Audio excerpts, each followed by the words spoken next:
Bonjour à vous à la maison, bienvenue à cette série d'émissions qui s'intitule Le couloir des élus. J'ai décidé de vous emmener en voyage avec moi, mais dans une destination très éloignée. On va parler de la vie après la mort. Sachez que nous ne sommes pas ici pour vous faire changer d'idée ou vous juger dans vos pensées. Vous êtes libre de penser comme vous le désirez. Nous ici, on est simplement ici pour vous parler d'expériences que des gens ont vécues et de leurs histoires. Et justement, en parlant d'expériences, j'aimerais vous parler de ce fameux livre. C'est de là que découle cette série d'émissions. Ça s'appelle Le couloir des élus et ça a été écrit par Marie Bolduc. Pour faire une histoire rapide au sujet de Marie Bolduc, eh bien, c'est une femme bien ordinaire qui a décidé de prendre plusieurs formations pour apprendre à mieux se connaître, développement de soi.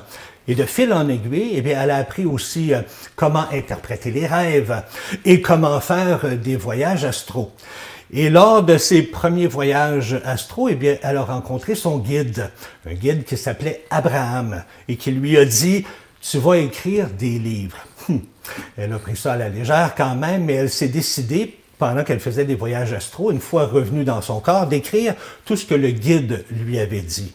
Et effectivement, vous allez rencontrer l'éditeur de ce livre. Le guide lui avait dit exactement qui serait la personne pour éditer ce livre-là et c'est ce qui est arrivé exactement. Vous allez entendre ça dans une future émission. Donc, de fil en aiguille, elle s'est mise à faire des voyages astro, mais malheureusement, il est arrivé un accident. Sa nièce de 23 ans est décédée. Et le soir même, bien, elle s'est couchée et a demandé à l'univers s'il était possible de communiquer avec sa nièce. Et c'est ce qui est arrivé dans ce voyage astral. Sa nièce l'a rencontré et pour lui expliquer qu'est-ce qui se passe après la mort. Et elle a donc fait plusieurs voyages astraux. Elle a rencontré sa nièce et c'est après ça qu'elle a écrit plusieurs livres. Ce livre contient 4 sections, dont entre autres le couloir des élus. Qu'est-ce qui se passe quand une personne meurt et qui voit ce fameux couloir avec la lumière blanche? Que font ensuite les âmes une fois rendues de l'autre côté? Elle nous parle également du retour à la terre, ce qui veut dire quand on se réincarne dans un autre corps. Et le dernier chapitre, eh bien, c'est le suicide. On va parler de chacun de ces chapitres-là au cours des prochaines émissions. Mais pour l'instant, ma première invitée, eh bien, c'est une amie très chère à moi qui m'a fait découvrir ce volume-là, ce livre-là. Et mon amie avait très peur de la mort. Mais après avoir lu ce livre-là, pensez-vous qu'elle a changé d'idée? Bien, on l'écoute. Bonjour Lise. Bonjour, Denis. Écoute Lise, c'est toi qui m'as présenté ce fameux livre, Le couloir des élus. Mais juste avant de parler de ce livre-là, dis-moi, toi, quand tu étais jeune, tu avais une peur terrible de la mort, n'est-ce pas?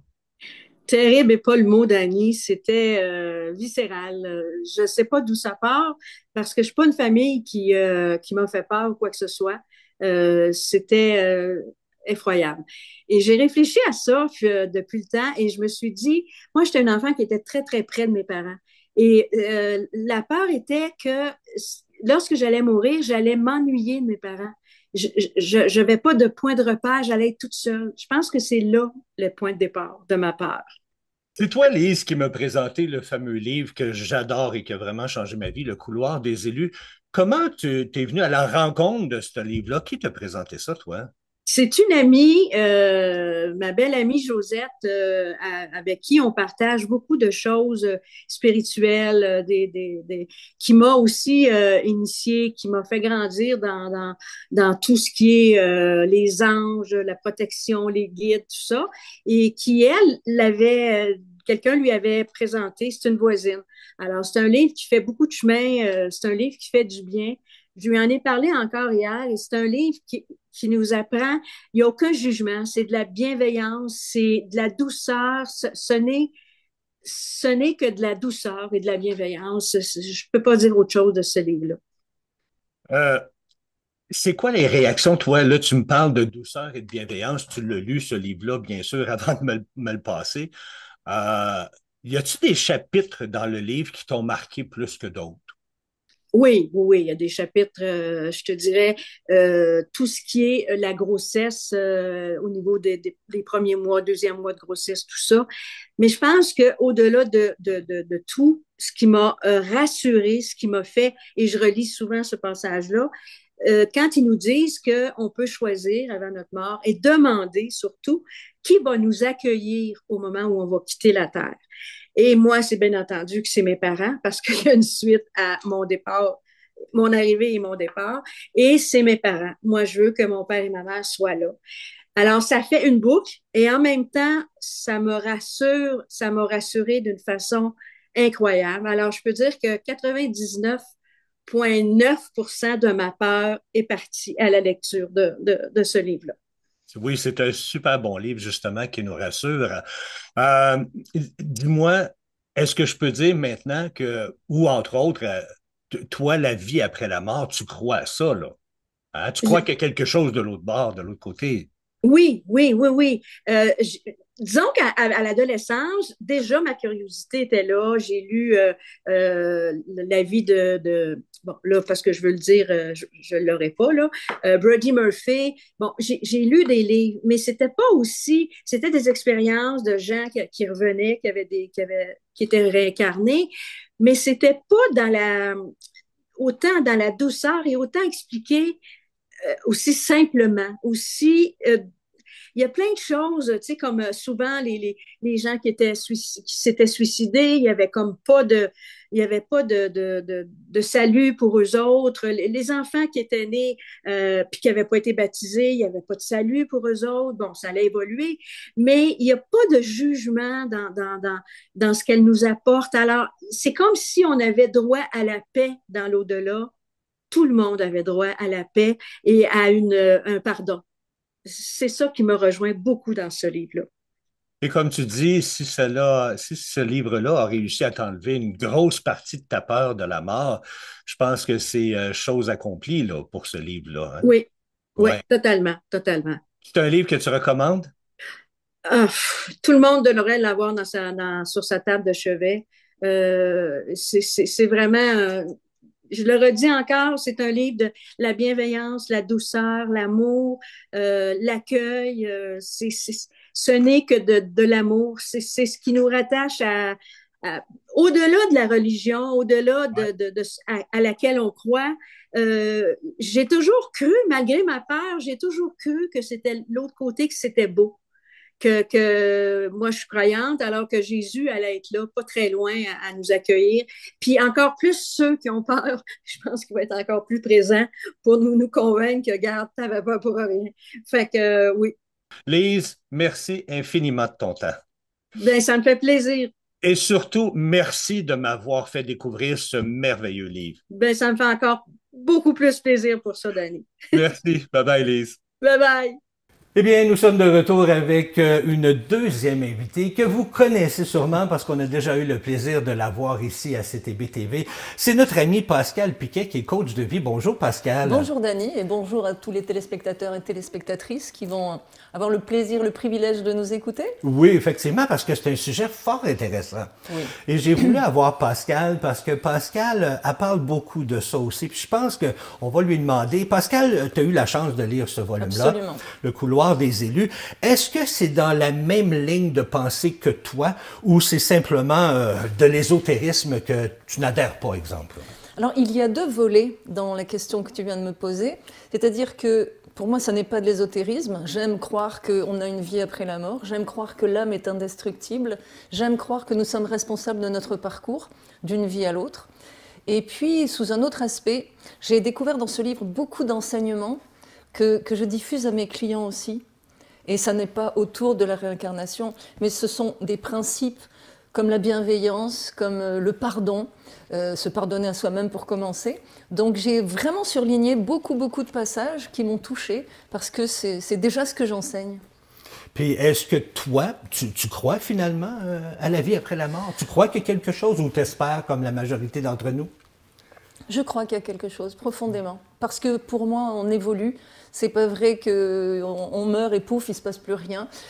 Encore une fois, j'aime à croire que On est responsable de notre vie et de nos vies et de notre âme. Je ne peux pas croire en un Dieu punisseur qui frappe, qui nous envoie en enfer ou au paradis. Je ne peux pas croire à ça. Parce que si on croit le principe de Dieu, si on croit en Dieu, il existe, si on n'y croit pas, il n'existe pas, mais si on y croit, en cette force supérieure, on va dire, eh bien, ça n'est qu'amour. Et qu'est-ce qu'il y a de plus grand qu'une personne, deux personnes à travers l'amour, plus que deux, trois? Et en sachant que l'amitié, c'est l'amour sans le sexe, et en sachant que toutes les personnes qu'on peut apprécier, c'est de la bienveillance. Donc j'encourage vraiment mes clients et les gens que je croise à aller plutôt vers la bienveillance que autre chose. Et le pardon fait partie du coaching aussi. Parce que les gens ont beaucoup de difficultés à se pardonner eux. Donc oui, je crois que nous sommes responsables de nos vies et j'aime cette idée de cette responsabilité-là. Il y a beaucoup de personnes qui nous parlent souvent que sur la table d'opération, exemple, ils sont décédés et ils se sont vus s'élever dans les airs, voir le fameux couloir avec la lumière au bout, là. Est-ce que c'est quelque chose, ça, que tu crois? Eh bien, j'ai plusieurs clients qui ont vécu l'expérience de mort imminente, mais surtout ce qui m'a frappée, c'est une cliente qui m'a expliqué qu'elle a eu un accident de voiture violent et qu'elle a senti qu'elle sortait de son corps. Jusque-là, c'est arrivé à beaucoup de gens. Mais ce qui a été fabuleux, c'est qu'elle a été capable de décrire l'ambulance qui arrivait. Elle a vu sa fille courir dans le couloir. Elle a décrit des événements qui étaient réels alors qu'elle était censée être dans son corps. Et ça m'a interpellée. Ça m'a interpellée. Parce que le couloir de lumière, ok, on ne sait pas si c'est le cerveau qui l'invente ou pas, mais cet aspect-là, où cette femme-là a décollé de son corps et a pu expliquer où était l'ambulance, elle a expliqué exactement ce qui s'était passé autour d'elle, alors qu'elle était censée être dans le coma. Effectivement. Ça m'a bousculé. Puis tu as soulevé un point parce que souvent, on entend dire par les scientifiques que le fameux couloir et la lumière blanche au bout, c'est le cerveau qui s'éteint. Bon, les scientifiques disent cela, mais comment ça se fait qu'il y a beaucoup de personnes qui ont vécu justement et qui sont capables de dire, comme tu le mentionnes, qui ont vu telle et telle chose de là-haut? Fait que c'est un petit peu, c'est une chose à contresens, là. Mais il y a quand même un point à soulever, c'est que certains voient le couloir de lumière, certains voient un couloir très noir. Donc ça veut dire que c'est pas le cerveau qui a fait le coup. Il se passe quelque chose. Donc vrai. Après, il faut se demander pourquoi certains voient le couloir de lumière et pourquoi certains voient un couloir très noir. Je pense que chacun tirera ses conclusions. Effectivement, mais écoute, on va justement parler à quelqu'un. J'ai eu une entrevue avec quelqu'un qui travaille ici à CTB-TV et qui a vécu cette expérience-là de sortir de son corps sur une table de médecin, une table d'hôpital. Et puis, il était déclaré mort. Si je me trompe pas, on va lui demander. Et il est sorti de son corps et le médecin disait que c'était pas vrai, mais lui, avec tout ce qu'il a apporté et de dire j'ai vu ci, j'ai vu ça, il ne pouvait pas faire autrement que de dire que c'était vrai. Alors, on l'écoute. C'est notre ami Jean-Yves Sylvestre qui a vécu cette expérience. Alors, on l'écoute. Jean-Yves, toi, tu as expérimenté le fait de sortir de ton corps. Lors d'une opération pour le cœur, tout a arrêté, ils ont dû te réanimer, mais toi, pendant ce temps-là, tu es complètement sorti de ton corps. Tu peux-tu nous expliquer comment ça s'est passé? Bien, c'est simple. Quand je suis sorti de mon corps, beaucoup de gens disent quand tu vas au paradis, si tu veux, ou ça peut être l'enfer si t'es pas chanceux, là. Mais ils disent que tu vois un corridor. Moi, j'ai pas vu de corridor. Moi, ce que j'ai vu, c'est que je suis arrivé dans un jardin. À l'époque, moi, j'ai appelé ça les jardins de Sissi. Okay. Parce qu'il y avait beaucoup de fleurs. Puis, ma mère était là. Fait que, moi, j'ai dit, maman, qu'est-ce que vous faites ici? Elle m'a dit, moi, ici, maintenant, je suis guide. Vous êtes guide? Oui.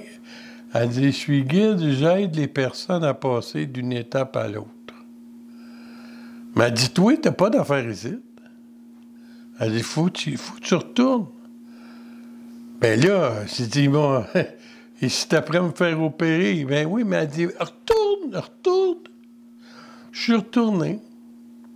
Puis, quand je suis arrivé, je flottais dans la salle où il m'opérait. Tu étais comme au plafond, là. J'étais comme au plafond.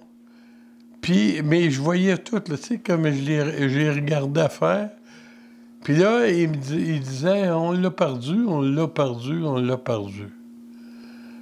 Puis moi, je disais, non, non, non, j'arrive. T'entends?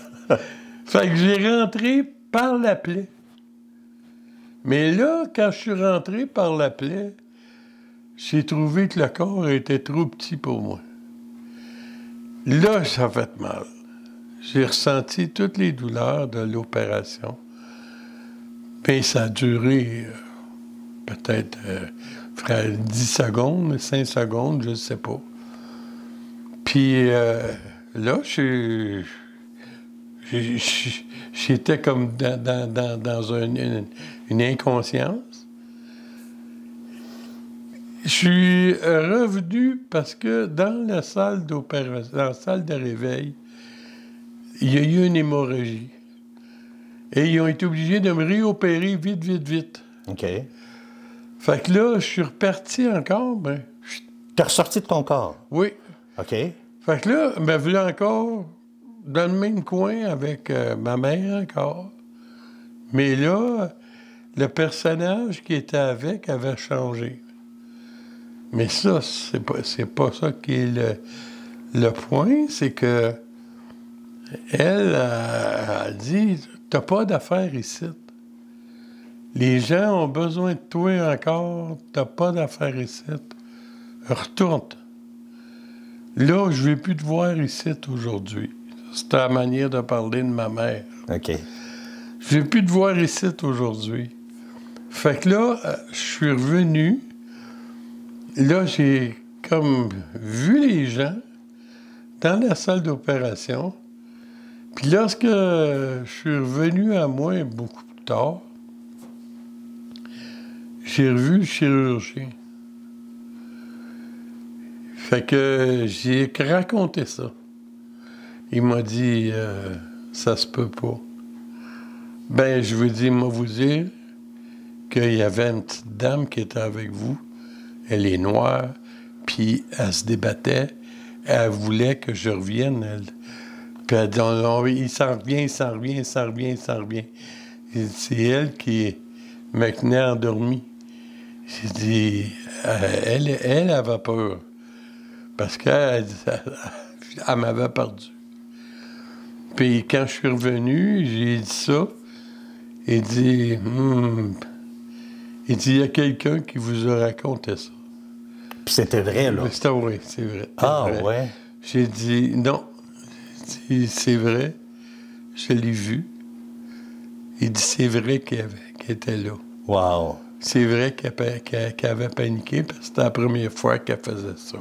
Mais dis-moi, quand tu t'as traversé l'autre côté, comment tu te sentais? Est-ce qu'on se sentait bien? Est-ce qu'on se sentait... Ben, moi, quand j'ai traversé l'autre côté, c'était comme... tu sens plus de douleur. Tu sens plus rien. Quand tu te déplaces, moi, je regardais ma mère se déplacer. Quand je suis arrivé, elle avait une grande tunique blanche sur le dos. Puis quand elle avançait dans les fleurs se tassaient. Wow. Elle flottait dans les fleurs. Puis moi, je me souviens pas si je marchais ou si je flottais. Mais tu te sentais bien. Je me sentais bien, j'avais aucune douleur. Puis quand elle me disait de retourner, ça me tentait pas. Donc, t'étais bien, là. Ah, j'étais bien où j'étais. Si j'avais eu le choix, j'aurais resté à l'époque. Fait que donc, toi, qui as connu l'autre côté, Oui. est-ce que la mort te fait peur? Pas du tout. Pas du tout, hein? Tu sais, toi, tu sais, t'es convaincu qu'il y a quelque chose l'autre bord, là. Oui. Parce que tu l'as vécu. Oui. Puis, c'est drôle parce que je me prépare à le revivre encore. Parce que par choix, à cause de mes problèmes de santé, aujourd'hui, j'ai décidé de laisser aller la journée de ma fête, le 3 mars. C'était le 3 mars, ça va être la dernière journée de vie de Jean-Yves Sylvestre. Pascal, c'est toute une histoire, hein? Puis comme on disait juste avant, il y a tellement de gens qui ont vécu cette situation-là que c'est un peu difficile de ne pas y croire. C'est surtout les éléments que certains rapportent, comme dans le livre, Marie Bolduc donne quand même des détails très surprenants qui font écho en moi. Donc après, chacun pensera ce qu'il veut, mais vraiment ce livre est une bénédiction parce que la première peur des gens, c'est de mourir. La deuxième, c'est de parler en public. Il y en a qui préfèrent mourir que de parler en public, mais c'est vrai que c'est quelque chose qui touche tout le monde. Et ça apaise, et c'est ça qui est important. C'est cet aspect-là de détails qu'elle apporte, Marie Bolduc, et qui sont cohérents. Moi, je suis quelqu'un de très logique. Ouais, moi aussi. On ne fait pas passer des vessies pour des lanternes, mais c'est très cohérent. Tout ce que j'ai lu, c'est très cohérent. Mais toi ceux qui ont déjà vu Pascal à la télévision, Pascal a eu des moments difficiles quand elle était en France. Et après ça, tu t'es emmené ici. Toi, en ayant eu ces moments difficiles-là, as-tu eu des moments de doute, des moments de suicide, d'avoir pensé à ça? Y a-t-il des moments là-dedans qui sont venus te chercher où tu as fait « Non, moi... Je n'ai jamais pensé au suicide. Même dans les moments les plus difficiles, je n'ai jamais pensé au suicide. OK. Puis comme je le dis souvent, moi, c'était plutôt... L'inverse. C'est ça. J'attaquais plutôt mes conjoints. S'il y avait quelqu'un à supprimer, c'était plutôt mes conjoints. Une tigresse. Je ne les ai pas supprimés, mais j'ai bien failli. C'est eux qui souffraient. C'est peut-être eux qui pensaient au suicide. Ils auraient peut-être fait une expérience de mort imminente. Exactement. Écoute, Pascal, j'ai eu la chance de me rendre dans un centre d'achat pour aller questionner les gens. Et ce qui revient beaucoup, tu vas voir, les gens, c'est rare les gens qui disent qu'ils ne croient pas à l'au-delà ou à la vie après la mort. Parce qu'on a tous l'espérance qu'il va se passer quelque chose. Alors, on va en écouter quelques-uns, puis on revient, on en discute par la suite. Bonjour, madame. Bonjour, monsieur. Je voudrais savoir, est-ce que vous croyez que quelque chose après la mort? Est-ce que la vie après la mort, ça existe? Bien, c'est dur à prouver. Il n'y a jamais personne qui l'a prouvé, ça, c'est certain. Si j'y crois, bien, on espère toujours croire à quelque chose parce que l'être humain est ainsi fait, là, je pense. Puis, si jamais, comme vous dites, on ne le sait pas, si jamais il y a quelque chose après, oui. Comment pensez-vous que ça se passe? Toujours dans la beauté, toujours dans le léger, quelque chose de doux, quelque chose de toujours très paisible. Pensez-vous qu'il existe quelque chose après la mort? Quoi, je ne sais pas, mais je me dis, ça se peut pas, tu sais, qu'il n'y a rien. J'aime mieux penser, même s'il n'y a rien, j'aime mieux penser que peut-être il y a quelque chose. Okay, donc, c'est plus fun de penser à mourir dans ça. Okay. Pourquoi vous pensez qu'il n'y a peut-être rien? Est-ce que vous partez de non, chose? Non, mais c'est parce que j'ai déjà jasé avec quelqu'un de ça, puis il dit, moi, je crois pas en rien. Fait que, bon, je me dis, ça doit être plate de pas avoir... C'est un peu d'espoir d'une certaine façon. Oui, absolument. Bon. Parfait. Merci, madame. Et pour vous, madame? Bonjour. Qu'est-ce que vous pensez? Est-ce qu'il existe quelque chose après la mort? Moi, j'ai toujours cru qu'il y avait quelque chose après la mort. Quand j'ai été chez ma fille, il n'y a pas longtemps, elle a beaucoup de livres là-dessus. Oui. Sur la vie après la mort. Oui. Est-ce qu'il y en a un qui vous a frappé plus qu'un autre? Oui. Je me souviens pas de l'écriture, c'était la vie après la mort. OK. Puis il parlait là-dessus qu'il y a quelque chose après. Qu'est-ce qui vous est venu comme idée à ce moment-là? Qu'est-ce que vous pensez qu'il existe? Une nouvelle vie. Ah, complètement nouvelle vie. Une nouvelle vie, un nouveau bonheur. La réincarnation. Réincarnation. OK. Moi, j'y crois. Est-ce que vous pensez qu'il existe quelque chose sur la vie après la mort? J'espère que oui. Il devrait exister quelque chose. Sinon, on serait comme des animaux. On serait enterré dans un trou, ça serait fini. OK. Ça existerait sous quelle forme? Ça, sous quelle forme? Personne n'est venu nous le dire. Ouais. Il y a des gens qui sont allés dans le tunnel, ceux qui ont passé proche de mourir, mais de revenir, il y en a qui disent qu'on revient 7 fois, on a 7 vies. Il y en a qu'on peut revenir en animaux. Est-ce que vous croyez à la réincarnation? Là, je ne sais pas. Je crois qu'il y a quelque chose après, parce que notre âme, il faut qu'elle y aille quelque part. Mais de quelle façon, quand je vous dis, personne n'est venu nous le dire. Alors, comme tu as pu voir, Pascal, les gens, la majorité des gens croient ou espèrent qu'il y a quelque chose qui va se passer après la mort. Puis les gens, ils reviennent toujours avec l'idée de dire, ben c'est doux, c'est calme, c'est paisible. Les gens qui ont vécu ça, là, quasiment près de mourir, si on veut. La mort imminente. Comment tu dis? La mort imminente. La mort imminente, merci beaucoup, je cherchais mes mots. Eh bien, ces gens-là ont tous la même sensation de bien-être et d'être bien. Puis, il y a même une personne que vous avez entendue qui a dit ben oui, moi, je connais quelqu'un qui croit pas à la vie après la mort. Ben, je trouve ça dommage, parce qu'il n'y a rien après, c'est fini. Fait qu'imagine-toi si tu as passé une vie d'enfer. Hein? On regarde les gens qui sont handicapés, les paraplégiques et tout, qui passent une vie d'enfer, puis rendu à la fin, c'est terminé. Ça serait plat, en bon québécois. Hein?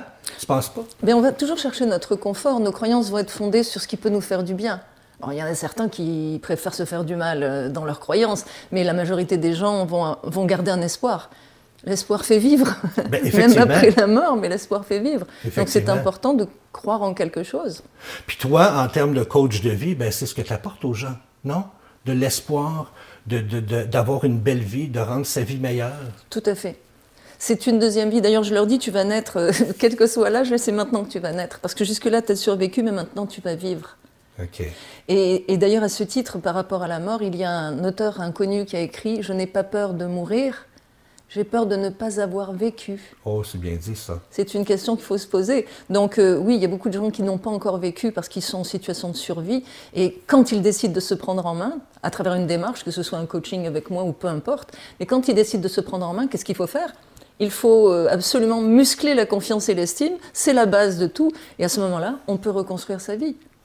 Dans le bon sens. Très belle philosophie.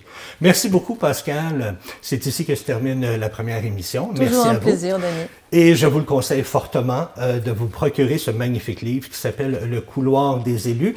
Et on va en avoir 2 à faire tirer à la fin de la série d'émissions. Alors, si ça vous tente de participer au concours, vous nous écrivez à ctbtv@ctbtv.ca. Vous nous dites que vous voulez participer au concours pour le livre « Le couloir des élus ». Vous nous donnez votre nom, votre adresse et votre numéro de téléphone et on va appeler les 2 personnes qui vont gagner. On va même mettre l'information sur notre site Internet. Alors sur ça, merci encore une fois. Avec on se retrouve dans une prochaine émission. Certainement. Et moi, je vous dis, gardez la santé. On se revoit une prochaine. Bye bye tout le monde. Alors, moi, aujourd'hui, j'aimerais remercier les gens qui m'ont suivi depuis nombre d'années, les gens qui m'ont apprécié. J'ai apprécié faire ce métier. C'était un plaisir pour moi. Je veux remercier ma femme qui m'a toujours soutenu. Je veux remercier tout ce beau monde-là qui m'avait écouté. Et j'espère que le restant, ça va être beau pour tout le monde. Alors, merci et bonne journée.